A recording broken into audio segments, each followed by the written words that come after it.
السلام علیکم ناظرین، دنیا اسلام سے ملی وائس کے خصوصی بلیٹن عالمی شب روز میں آپ کا خیر مقدم ہے۔ میں عبدالوہاب۔ منفرد خبریں تفصیل سے دیکھنے سے پہلے آئیے ڈالتے ہیں ایک نظر ان خبروں کی اہم سرخیوں پر۔ روس نے یوکرائن پر 7ویں روز بھی بڑھائی حملوں کی شدت، خیرسون شہر پر روسی قبضہ، روسی افواج یوکرائن کی راجدھانی کیف سے صرف 15 میل دور۔ روس کے خلاف ممکنہ جرائم کی تفتیش کا آغاز، اقوام متحدہ میں یوکرائن پر حملے کے خلاف قرارداد منظور، بھارت نے غیر حاضر رہ کر روس کا دیا ساتھ۔ یوکرائنی صدر زیلنسکی کا یورپی یونین پر عدم اعتماد ظاہر، روس کے حملے کے خلاف یوکرائن کا ساتھ کھڑے ہونے کا مانگا ثبوت۔ یوکرائن میں کلسٹر بموں کے استعمال پر ہیومن رائٹس واچ نے ظاہر کی تشویش، عرب ممالک میں استعمال پر دنیا اب بھی خاموش۔ اور ہندوستان میں یوکرائنی سفیر پر چڑھا انتہا پسندی کا رنگ، روسی حملوں کو مغل کے راجپوتوں پر حملے سے کیا تعبیر۔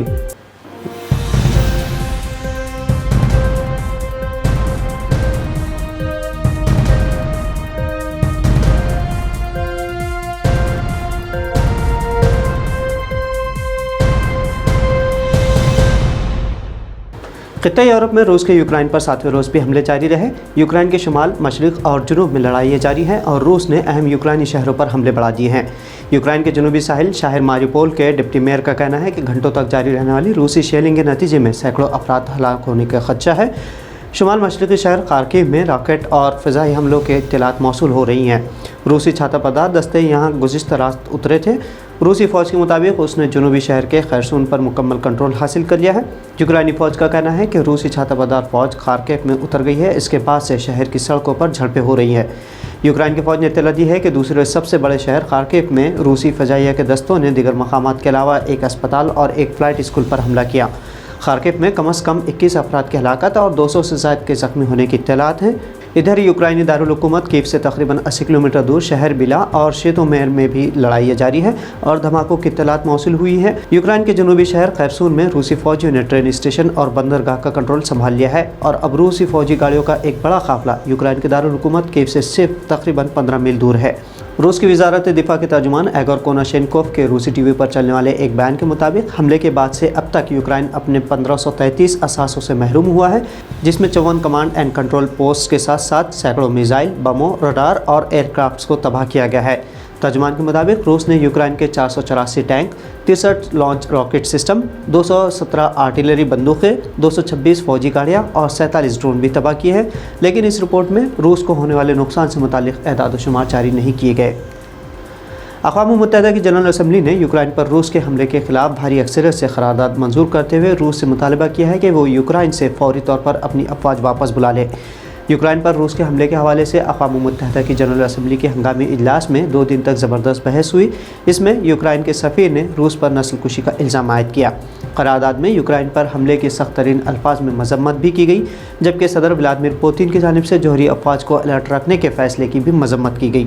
جنرل اسمبلی میں پیش کردہ قرارداد کے حق میں 193 میں سے 141 ارکان نے ووٹ دیا، جبکہ بھارت، چین اور پاکستان سمیت 35 اراکین نے ووٹ میں شرکت نہیں کی۔ اس قرارداد کے خلاف شام، شمالی کوریا، ایریتریا اور بیلاروس نے روس کا ساتھ دیا۔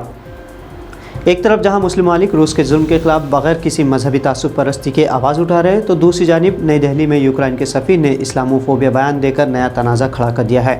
یوکرائن کے سفیر ایگور پولیخا نے یوکرائن پر روس کے حملے کی نسبت آزادی سے پہلے راجپوتوں کے خلاف مغل بادشاہوں کے قتل عام سے دے دی۔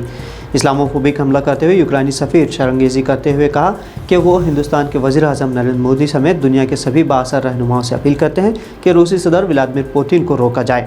انہوں نے کہا کہ جس طرح سے مغل بادشاہوں نے راجپوتوں کے مبینہ قتل عام کیا تھا، ویسا ہی روسی فوج یوکرائن میں کر رہی ہے۔ یوکرائن کے سفیر کے اس متنازع اور شرمگیز بیان پر کئی رہنماؤں اور شخصیات نے اعتراض ظاہر کیا اور ان پر تاریخ کو تحریف کرنے کا الزام عائد کیا۔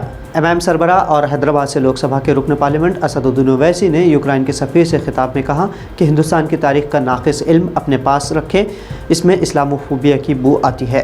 سویڈن میں پیس اینڈ کانفلکٹ ریسرچ کے پروفیسر اشوک سوائن نے یوکرائن کے سفیر کے مغلوں والے بیان پر ٹویٹ میں لکھا کہ اچھا ہوتا اگر وہ دائیں بازو کے ہندو والی زبان کا استعمال نہ کرتے۔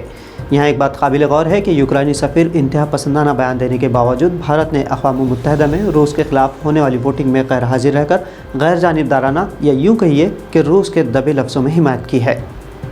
یورپی پارلیمان سے خطاب کرتے ہوئے یوکرائن کے صدر ولادیمیر زیلنسکی نے یورپی یونین پر زور دیا ہے کہ وہ یہ ثابت کرے کہ وہ روس کے حملے کے خلاف یوکرائن کے شانہ بشانہ کھڑی ہے۔ کرملن حکام کے مطابق روس یوکرائن کے ساتھ مذاکرات جاری رکھنے کے لیے تیار ہے۔